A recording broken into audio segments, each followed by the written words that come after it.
야고보서 계속 말씀입니다. 야고보서는 고난 중에 있는 우리 성도들을 어떻게 고난에서 붙들어 줄 것인가 하는 아주 중요한 지침들을 많이 말씀을 하고 있습니다.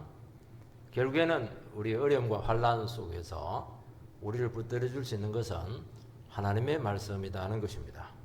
그래서 오늘 말씀은 하나님의 말씀을 듣고 감동만 받으면 안 되고, 그것이 우리의 전인격에서 변화가 일어나야 되고 우리의 삶의 구석구석에 있어서 실천이 돼야 된다는 것입니다. 이거는 이제 간단한 문제가 아니라는 것이죠. 우리가 하나님의 말씀을 들으면, 세상에 이런 말씀이 어디에 있습니까? 하나님의 그 부여하심이 그 속에 다 있어요. 하나님 말씀처럼 실증이 안 나는 게 없어요. 모든 말은 전부 다 실증이 납니다. 이 하나님의 말씀은 들을 때마다 새로워요. 왜냐하면 하나님의 말씀이시니까요. 그래서 묵상하고 그 말씀을 외워서 암송을 하고 읽고, 그러면서 내 자신의 모습을 그 말씀 앞에 비춰보고, 또 말씀 세계 속에 들어가 보고, 또 그것을 고치고 그 말씀을 내 것으로 만들고 체질화시키고. 이 세상에 우리를 이렇게 변화시킬 수 있는 게 어디에 있겠습니까? 명심보감을 외운다고 해서 변화가 되겠습니까? 그래서 하나님의 말씀은 반드시 삶의 실천과 인격의 변화로, 이것을 쉽게 말하면 성숙이라고 하는 것입니다. 성숙으로 나타나야 된다는 것이고, 하나님께서는 우리를 변화시키고 성숙한 성도가 되도록 하기 위해서라면 고난을 줘서라도 그냥 하나님 말씀 앞에 목숨을 걸도록 그렇게 하신다는 것입니다. 마태복음 7장 24절 말씀을 띄워주시기 바랍니다. 마태복음 7장 24절 말씀 같이 읽겠습니다. 시작. 그러므로 누구든지 나의 이 말을 듣고 행하는 자는 그 집을 반석 위에 지은 지혜로운 사람 같으리니. 예수님께서는 산상설교, 천국 백성들의 모습을, 정말 이 세상에 성경 중에 성경이 산상설교 아니겠습니까? 주옥 같은 천상의 말씀을 그 백성들에게 증거를 했습니다. 어마어마하게 은혜를 받았어요.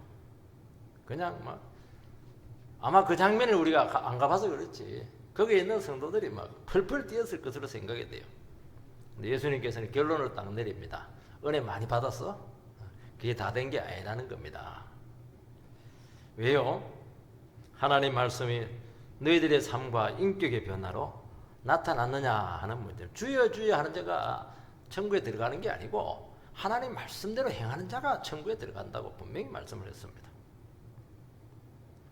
그게 안 되면 모래 위에 지은 집이라는 거예요. 그 세우지 말라는 거예요. 살지 말라는 거예요. 기초가 너무 부실하다는 거예요. 아무 은혜 많이 받아도 이 말씀이 삶으로 나타나지 않으면 그거는 어려움이 딱 오면은 그대로 휩쓸려 떠내려가게 된다는 것입니다. 근데 반석 위에 세운 집은 창수가 불고 평지풍파가 일어나더라도 기초가 튼튼하니까, 반석이니까 절대로 흔들리지 않습니다. 그 반석으로 기초를 삼는 게 무엇입니까? 그 들은 말씀을 내 것으로 만들어서 그게 삶으로 나타나는 거예요. 내 인격으로 드러나는 것입니다. 그게 되기 위해서는 여러분, 집을 지으려면 기초 쌓는 게 쉽지가 않아요. 몇 달 했는데도 모양도 안 나타나요. 그러니까 인고의 과정, 부단한 과정을 겪어야 된다는 겁니다. 그래서 하나님의 말씀이 나에게 체질이 되고 전 인격이 하나님의 말씀에 의해서 다스려지게 될 때 그게 인생의 기초가 쌓이게 된 것이고, 거기에서 사업을 하고 거기에서 성공을 할 수도 있고 그렇게 하는 것이지, 그게 안 되면 아무것도 안 된다는 거예요. 첫 번째는 하나님의 말씀을 듣고 사람들이 잘 잊어버린다는 겁니다. 잊을 걸 잊어야지. 돈 때문에 것은 다 기억을 하면서 하나님 말씀을 듣고 다 잊어버린다는 거예요, 세상에. 대통령이 와가지고 한마디 했는데 그거 잊어버리면 되겠어요, 그거? 21절 보면은요, 마음에 심어진 말씀을 온유함으로 받으라. 하나님 말씀을 듣는다고 해서 자동적으로 마음에 심어지는 것도 아니고 뿌리가 내려지는 것이 아니라는 것입니다. 어떻게 해야 됩니까? 온유한 마음으로 받아야 됩니다. 온유한 마음이라고 하는 것은 약한 마음이 아니고 열린 마음이에요.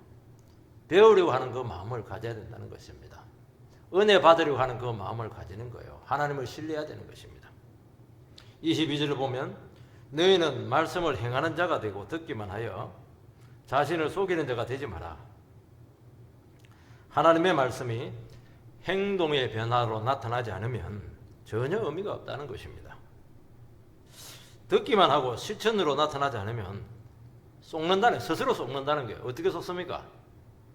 내가 엄청 신앙이 좋다고 스스로 속는 겁니다. 왜냐니까 하나님의 말씀은 지혜 중에 지혜거든요. 세상에 이런 말씀을 어디서 배웁니까, 여러분들? 강의를 듣는다고 해서 이 하나님의 말씀 같은 이 말씀을 들을 수 있습니까? 심리학을 한다고 해서 이 말씀을 들을 수가 있었습니까? 그러니까 하나님의 말씀은 너무너무 대단하기 때문에 그 말씀을 듣고 이해가 되고 이러면 은혜가 되고 이러면 감동이 되면 이야, 나는 정말 신앙이 너무너무 좋은 것 같아. 속는 것이죠, 그게. 하나님의 말씀은 그거 가지고 안 됩니다. 현실에서 적용하고 실천하는 과정이 있어야 되고 이것이 너무너무 어렵다는 거예요. 대가가 너무 많이 요구된다는 것입니다. 하나님의 말씀에 완전히 사로잡혀야 된다는 것입니다. 그래서 주님께서는 사랑하는 백성들에게 고난을 주시는 이유는 괴롭히기 위해서 그럴 게 아니고 말씀을 네 거로 만들라는 거예요. 말씀을 만들면 그거는 능력이잖아요. 말씀 자체가 축복이잖아요. 하늘의 것이 바로 내 것으로 능력으로 온다는 겁니다. 하나님께서는 돈 몇 푼 주고 그렇게 하지 않아요. 그래서 하나님 말씀에 사로잡히려고 하면은 하나님 말씀 앞에 거울 앞에 자기 자신을 비춰봐서 오래오래 머물러 있으라는 겁니다. 23절 24절 말씀을 보면 누구든지 하나님 말씀을 듣고 행하지 아니하면 그는 거울로 자기의 생긴 얼굴을 보는 사람과 같아서 제 자신을 보고 가서 그 모습이 어떠했는지 곧 잊어버리거니와. 우리 거울이라고 하는 것은 우리의 모습을 비춰줍니다. 근데 거울을 보고 나서 뒤돌아서면 막 금방 잊었습니다, 지금. 그 당시는 이제 청동 거울이 참 많았어요. 제가 어릴 때만 봐도 좀 청동 거울이 있었던 것 같아요. 그러니까 자꾸 녹이 있으니까 자꾸 빼빠를 닦아줘야 돼. 자주 닦아줘야 돼. 왜냐하면 희미해요. 안 닦으면은 때가 져가지고. 그래서 거울을 딱 보면 어떻게 해야 되느냐. 희미하니까 확연하게 드러날 때까지, 분명히 분별이 될 때까지 그걸 오래오래 보고 머물러 있으라는 것입니다. 대충 보고 가면은 이제 아무것도 생각이 나지 않아요. 시험 볼 때 대충 책 보고 가면 시험 볼 때 더 헷갈려요. 안 보는 것보다 안 보면 찍어버리면 되는데 헷갈리니까 막 틀린다면 골라서 하는 거예요, 이게. 대충 보니까 대충. 깊이 봐야죠. 의미를 알아야 되죠.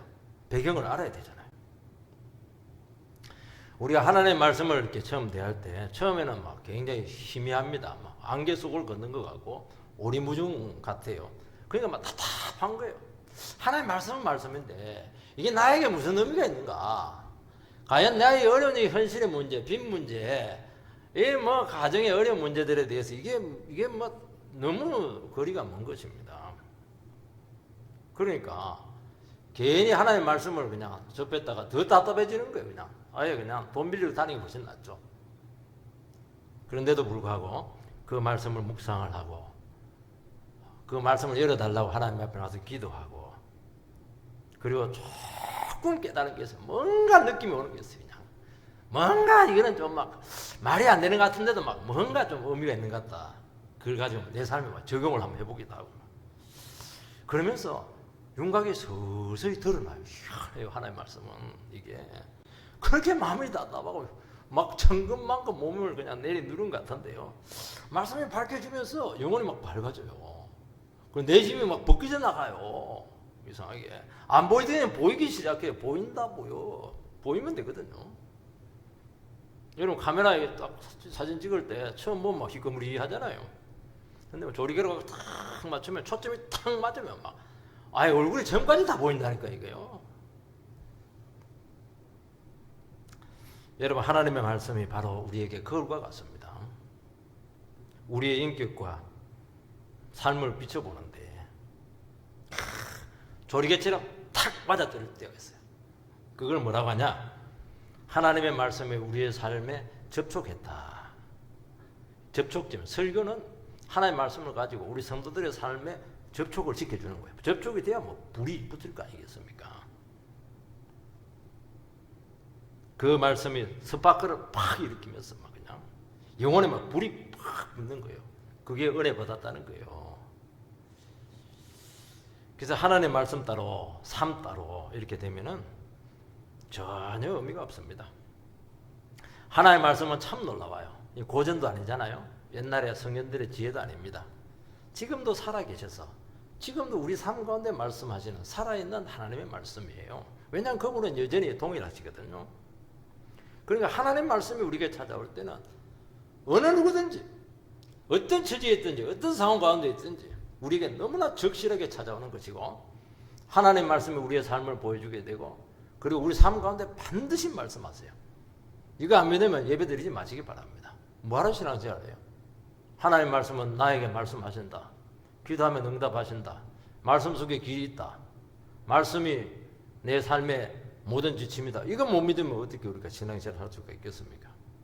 너무나 내 자신의 모든 문제를 잘 아시고 깊이 깊이 우리의 삶을 비춰주시고 열어주시고 말씀해 주시고 삶의 지침을 주시는 것입니다.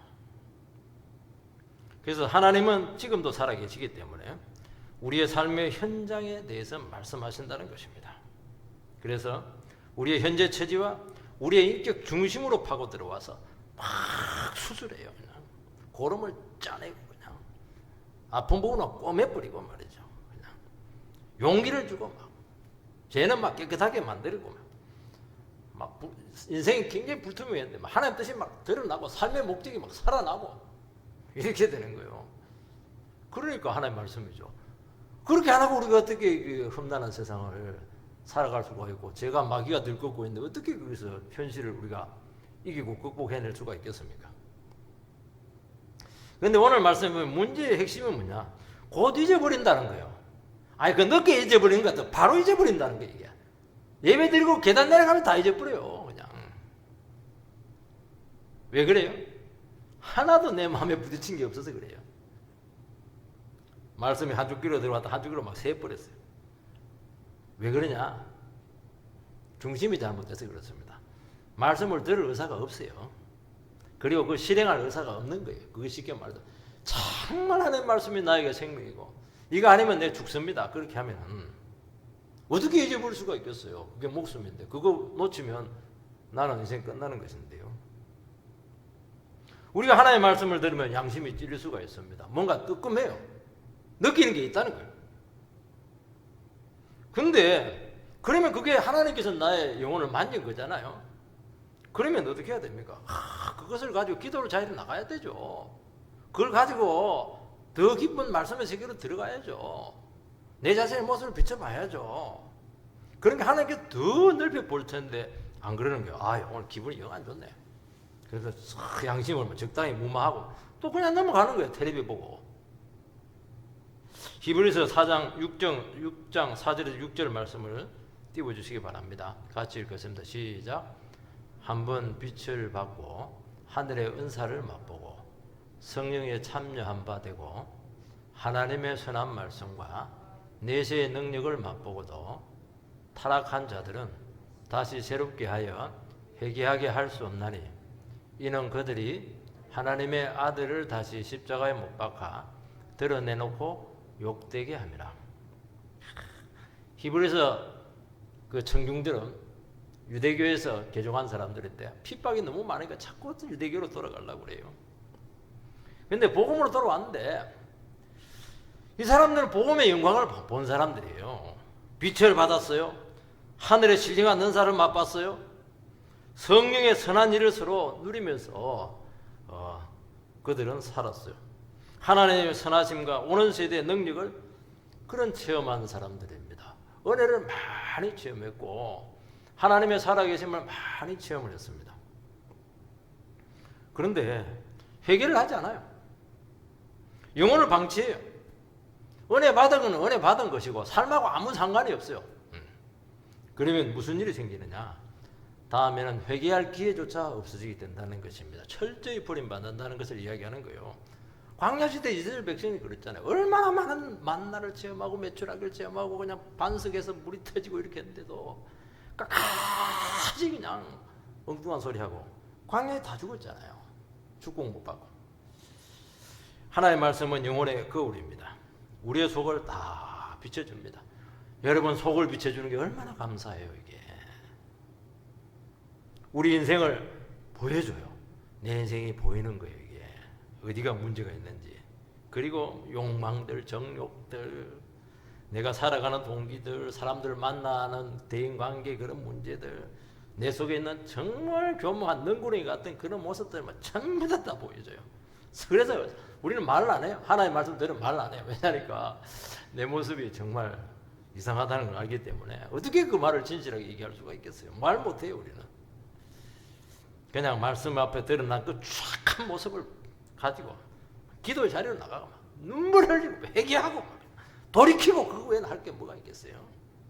당신이나 나나 뭐 다를 게 뭐가 있겠어요. 우리는 그래서 진실할 수 없어요. 진실하면 안 되게 돼 있어요. 그러면 놀라운 일이 생깁니다.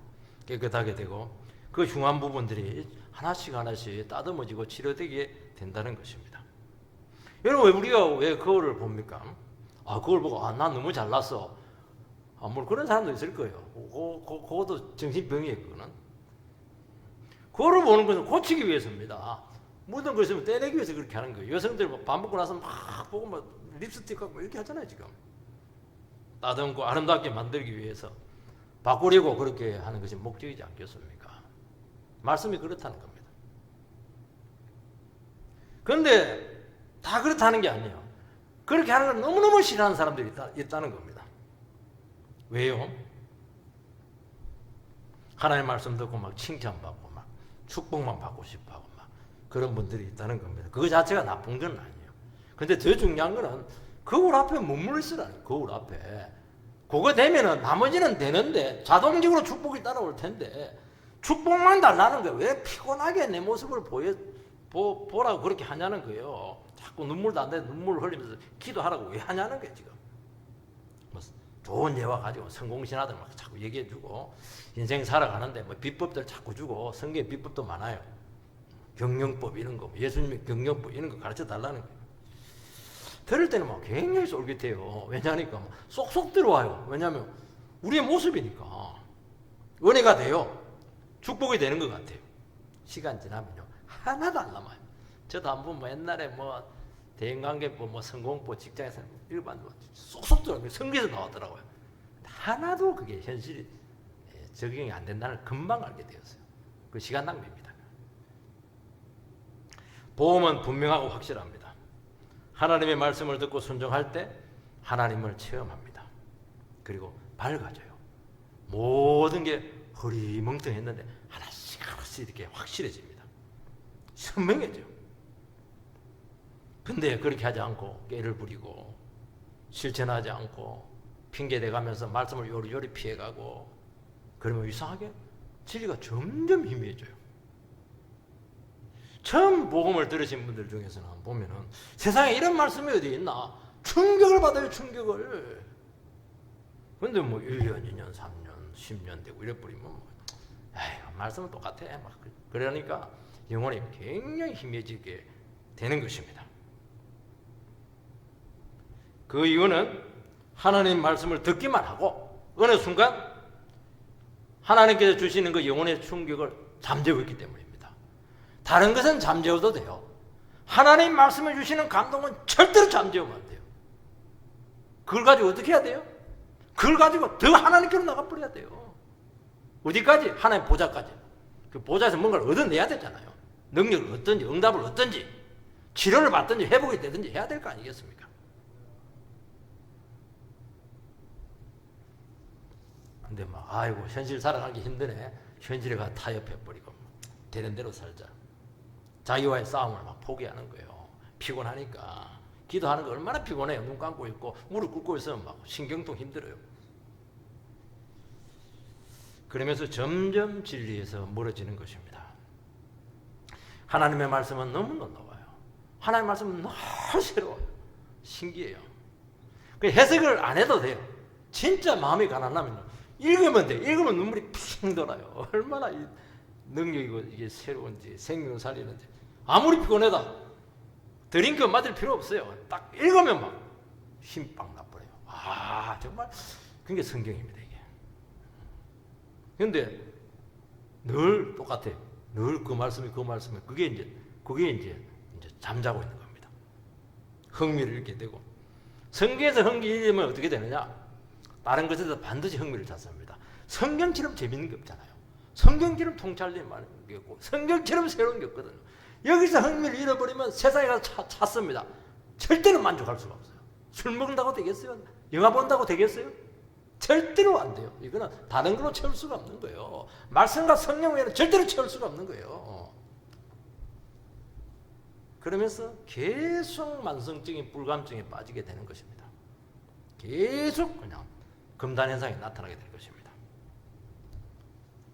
여러분, 다른 것은 잊어도 돈 떼 먹은 사람 잊어도 돼요.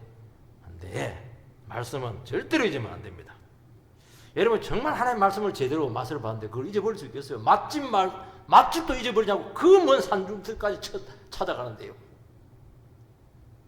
하나님의 말씀의 가치를 모르기 때문이고 그 말씀을 생명처럼 여기지 않기 때문에 그렇다는 것입니다.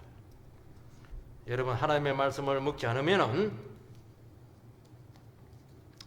영혼이 반드시 병들어요. 그리고 몸까지 병듭니다. 신경통, 위장병, 치통, 두통 다 옵니다. 왜냐하면 우리 영의 사람이기 때문에 이거 안 채워지면 다른 걸로는 절대로 채울 수가 없어요. 어떻게 해야 되느냐? 지금부터 시작하면 돼요. 아, 오늘 또 뭐 한 번 예배 드리는구나. 그러면 그렇게 넘어가면 더 답답해질 겁니다. 근데 오늘 예배를 드리면서 내 한 말씀이라도 하나님 나에게 주시는 말씀이 있고 내 영혼에 감동을 주고 부딪히는 말씀이 있으면 나는 그 말씀 붙잡고 살겠습니다. 보세요. 눈빛이 딱 달라진다니까요. 걸음걸이가 딱 달라진다니까요. 삶의 자세가 딱 달라진다니까요. 거기서부터 새롭게 인생이 시작이 되는 거예요. 절망에서 반드시 일어섭니다. 두 번째는 반드시 하나님의 말씀을 잊지 않아야 되고 그리고 행동으로 나타나야 됩니다. 25절 자유하게 하는 온전한 율법을 들여보고 있는 자는 듣고 잊어버리는 자가 아니요 실천하는 자니 이 사람은 그 행하는 일에 복을 받으리라. 어려운 말씀이요. 자유하게 하는 온전한 율법입니다. 우리 율법을 생각하면은 하기 싫은데 막 억압적으로 막 하나님께 해라고 하니까 법이니까 막 해야 되고 안 하면 처벌하니까 막 의무감으로 막 실천하고 이런 이제 다 생각을 가지고 있습니다. 근데 여기는 자유하게 하는 온전한 율법이에요. 이게 복음을 얘기하는 것입니다. 복음으로 재해석된 율법이에요. 그러니까 예수님께서는 나는 율법을 폐하러 온 것이 아니고 온전케 하러 왔다 할 때 그 온전케 한다는 거예요. 어떻게 온전케 했습니까? 예수님께서 율법을 만드신 분이잖아요.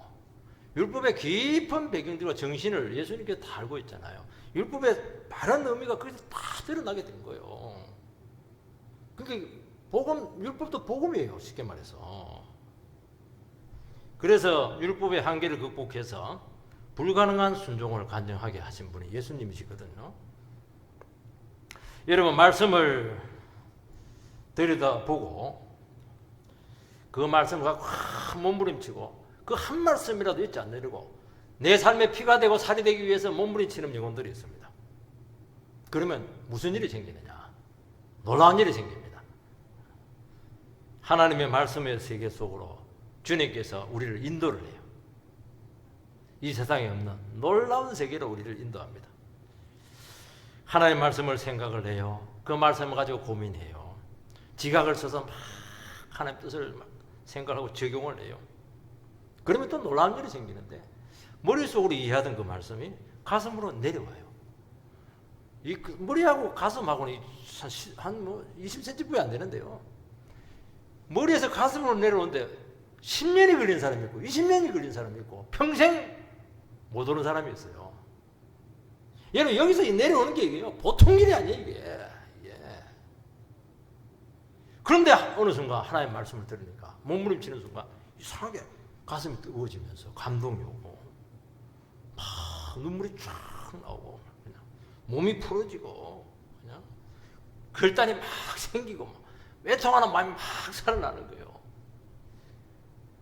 시편 1편에 보면 복이 있는 사람은 여호와의 율법을 즐거워하고 율법을 주야로 묵상한다 그렇게 되어 있습니다. 그러니까 율법이 너무 즐거워요. 말씀이 우리는 말씀이 졸리는데 그리고 막 그냥 묵상하고 있으면 막 너무 기뻐요. 영혼이 가벼워지고 막 기쁨이 생기고 막 그냥 저절로 막 입에서 막 말씀이 흥얼거려요. 막 사랑해요, 주님 사랑해요. 막 그냥 찬송이 막 저절로 흥얼거려요. 아이가 너무 사랑 많이 받아가지고 행복하면은 그 영어가 말이죠. 엄마 앞에서 옹알옹알옹알 해요. 그게 이제 방언인데 행복하다는 게 너무 기쁘다는 게.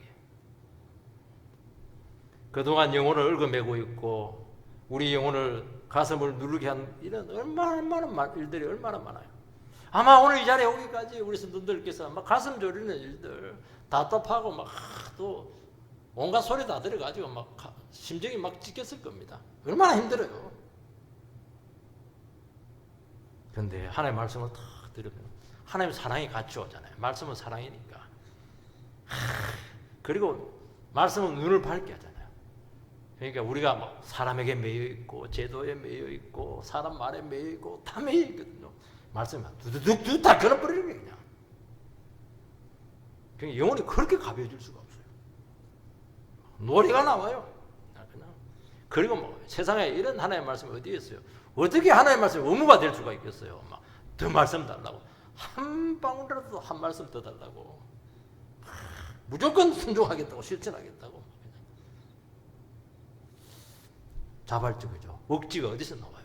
여러분 신앙은 억지로 하는 거 아닙니다. 억지로 하지 마세요. 전 늘 얘기하잖아요. 억지로 봉사하지 마세요.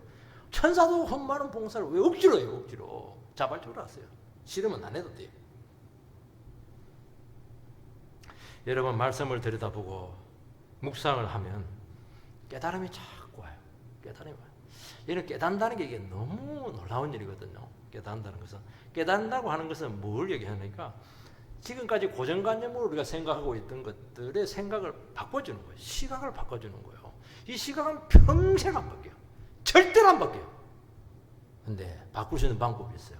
하나님은 바꿔줘요. 너무 신기해.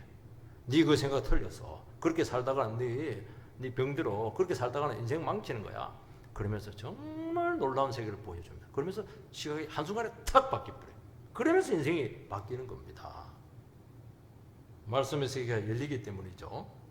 그래서 하나님의 말씀이 피가 되고 우리의 존재의 일부분이 되기를 원한다는 것입니다. 그래서 자꾸 말씀을 갖고 생각을 하고 묵상을 하고 말씀에 대한 깨달음이 자꾸 깊어져야 돼요.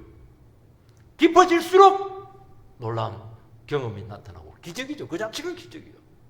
그 자체가 축복이에요. 하나님 말씀을 순종했다는 그 자체가 축복이에요. 그게. 결과는 그냥 안 따져도 돼요. 무슨 일이 날지 아무도 몰라요. 그건 하나님 손에 다 달려 있으니까. 우리 성도들 중에 통독을 열심히 하시는 분들이 계세요. 그리고 막 그것도 부족해가지고 카톡에다가 올려가지고 막 오늘 이만큼 읽었다, 이만큼 읽었다 이렇게 하는데 그분들이 고백이 있어요. 아니 해마다 맛이 다르대요. 해마다 맛이 진해진대요. 진국이래요, 진국. 늘 했던 그 성경인데 너무 신기하다는 거예요, 이게. 가마가 새롭고 깨닫는다는 게 많다는 겁니다. 지나간 과거가 자꾸 새롭게 해석이 되고 고통의 의미가 자꾸 발견이 되고 하나님의 섭리가 막 그냥 내 눈앞에서 막 선명하게 막 드러나기 시작하는 거예요. 생각도 바뀌고 태도도 바뀌고 비전도 생기고 인생이 열리는 겁니다.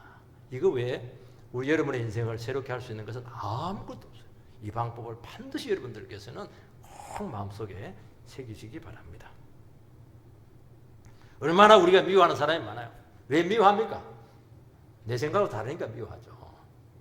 근데 하나님의 사랑을 다 받으면 저 미운 저 인간이 하는 모습이 이해가 돼요. 왜 저렇게 못된 말을 할까 나한테. 이해가 돼요. 이해가 되니까 불쌍한 거예요. 그 기도가 되는 거예요, 그 영혼한테.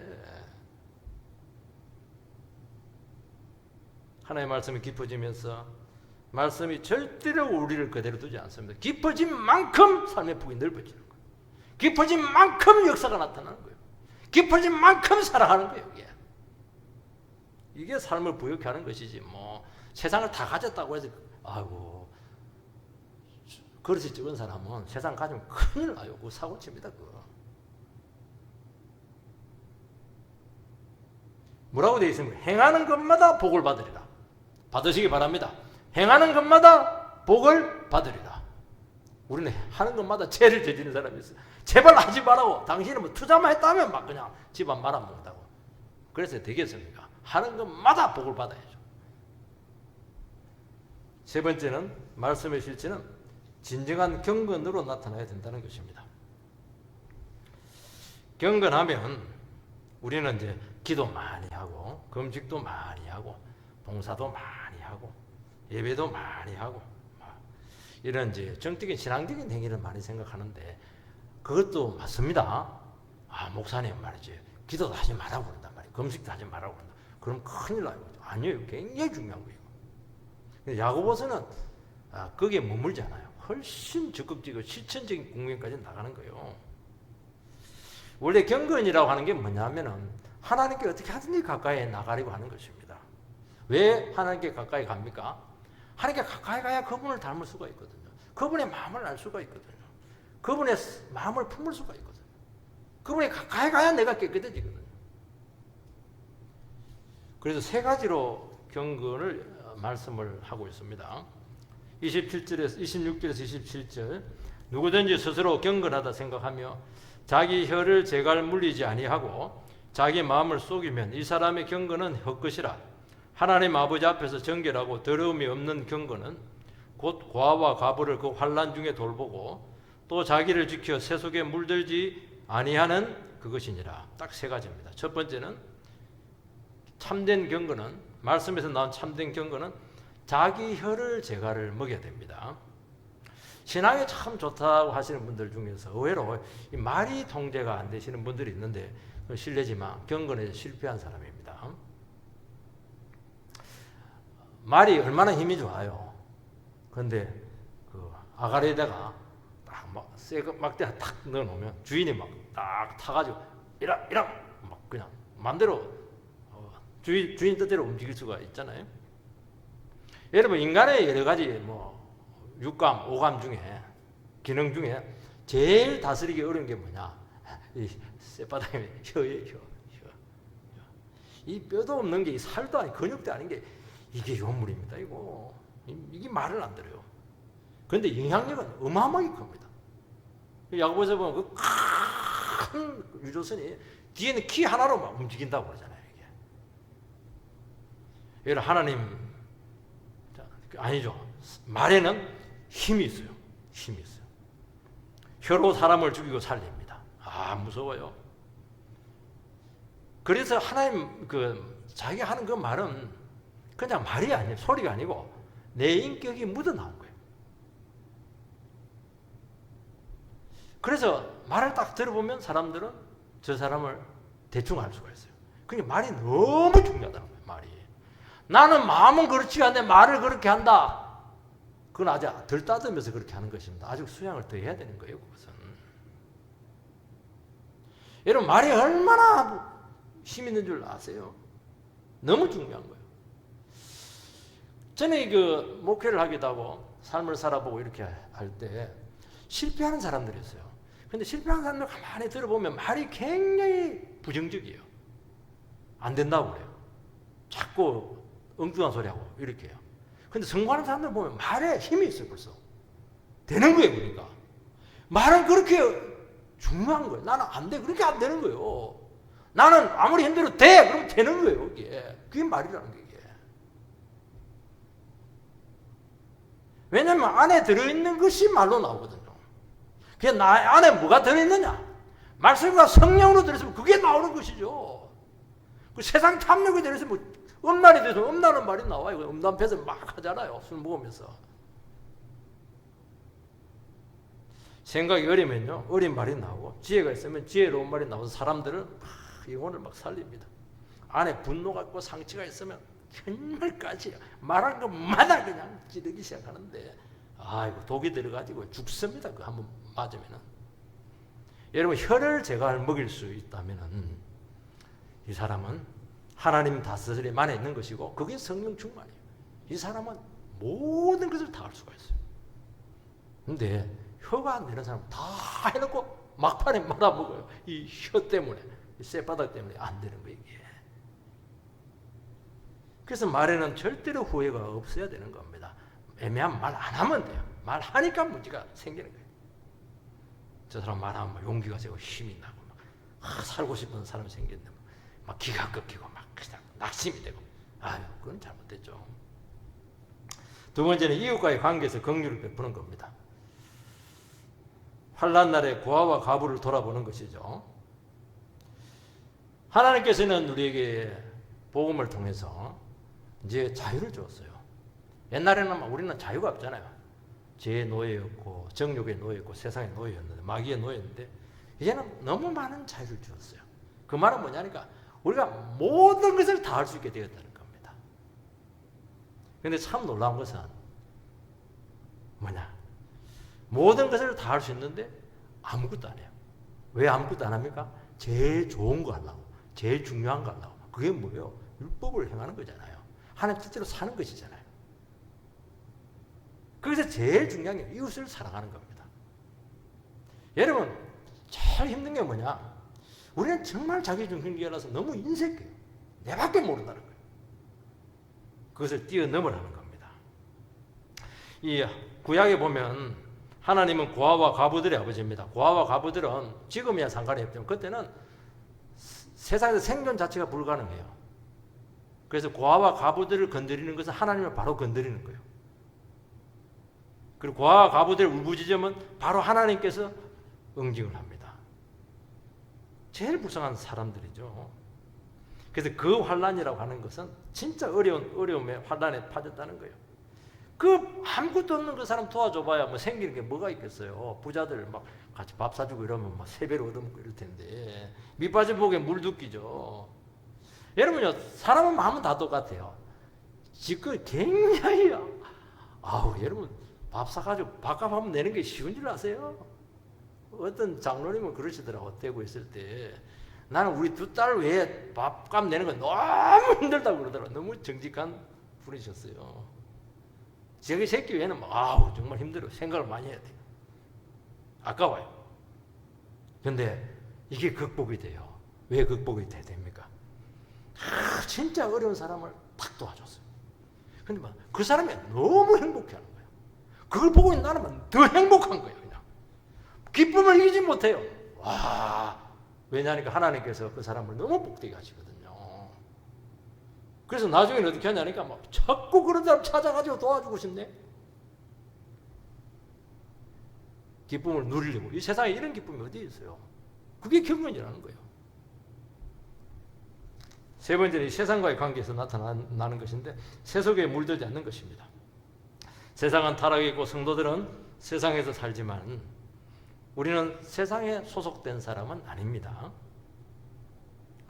사람들은 이 세상에서 성공하고 최고가 되는 것이 목적입니다.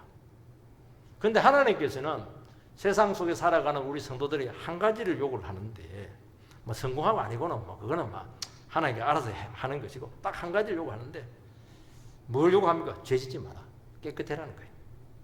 양심을 지키라. 그것만 요구합니다. 죄 짓지 마라. 왜냐하면 하나님은 거룩한 분이기 때문에 죄 짓는 것만 너무 싫어요. 여러분, 세상에서 요즘 드러난 성공한 그런 분들 청문회 같은 데 딱 뒷조사에 보면요, 정말 추악합니다. 문제는 인정을 안 한다는 거예요. 너무너무 많은 죄들이 그것도 빙산의 일각이에요. 다 들춰내지도 못해요. 책임을 질 수 없기 때문이죠. 우리는 가만히 있으면 세상에 떠내려가요. 왜냐하면 우리 체질 자체가 제 체질이거든요. 우리는 죄 짓는 걸 너무 좋아해요. 세상 너무 좋아해요. 말씀대로 살다 이러면 막 피곤해져. 죄지로 가자 이러면 너무 좋아. 스트레스 해소가 되고. 그래서 그걸 두드려 잡아가지고 죄짓지 말고 하나님 말씀에 복종하고 계속 부인하면서 자기 욕심을 못 박아야 되는 것입니다. 그러면서 하나님께 점점 더 가까이 가야 된다는 것입니다. 그러면 자기를 부인할수록 능력이 우리 안에 들어오게 되는데 이것이 성숙한 겁니다. 여러분들은 성숙해져야 돼요. 자라야 되는 거예요. 자라야 죄에 오염되지 않는 것입니다. 경건은 뭐냐? 경건은 뭐 기도도 해야 되고 금식도 해야 되겠지만요. 우리의 전 인격과 체질이 변하는 겁니다. 어떻게? 죄 체질에서 성령 체질로, 세상 체질에서 말씀 체질로 체질을 바꿔버려야 돼요. 체질을. 왜냐하면 이거는 생각에서 될 문제가 아니거든요. 죄 오는데 죄를 분석을 하고 저걸 어떻게 됐죠? 그러면 이미 죄 넘어간 거예요. 그러잖아요. 죄가 온다, 냄새가 있다, 그럼 바로 잘라버려야 되거든요. 이거는 체질화돼야 되는 겁니다. 체질화돼야 돼요. 생각하고 고민하면 벌써 막 딱 목을 잡고 끌고 가요. 제가. 이거는 하나님 말씀으로 자기를 들여다보면서 막 끊임없이 훈련을 해야 되는 것입니다. 하나님 말씀을 붙들기 위해서 몸부림을 치고 정말 고난의 밑바닥에서 하나님 말씀이 능력이다, 생명이다, 이거 외에는 누가 살릴 수 있는 길이 없다 하는 것이 체질로 딱 바뀌어버려야 돼요. 그러면 보여요. 진실이 보이고 음란이라든지 죄 같은 게 탁 들어오면 그 냄새가 딱 와요. 이상하다. 사람들이 왜 속습니까? 말 듣고 속습니까? 말은 다 그럴듯해요. 중요한 건 말 안 하는 그게 문제거든요. 그게 핵심이거든요. 처음에 좋은 말 막 해요. 뒤에 가서 돈 좀 빌려주세요. 그게 진실이거든요. 그 말이 진실인 거예요. 앞에 칭찬하는 거는 그냥 돈 빌려달라기 위한 그런 구슬리는 겁니다. 그런 것들, 이면에 있는 것, 행간에 있는 것을 전부 읽어내야 되거든요. 그래서 하나님의 말씀으로 철저히 우리가 훈련돼야 된다는 것입니다. 오늘 우리 시간 주님 앞에서 정말 우리의 체질이 바뀌고 하나님 말씀 앞에서 완전히 세워졌어. 우리가 성숙한 만큼 능력이고 우리의 삶이 부욕해야 된다는 것을 믿고 진리 앞에 온전히 헌신하는 귀한 권속들이 되시기를 주의 이름으로 축원드립니다.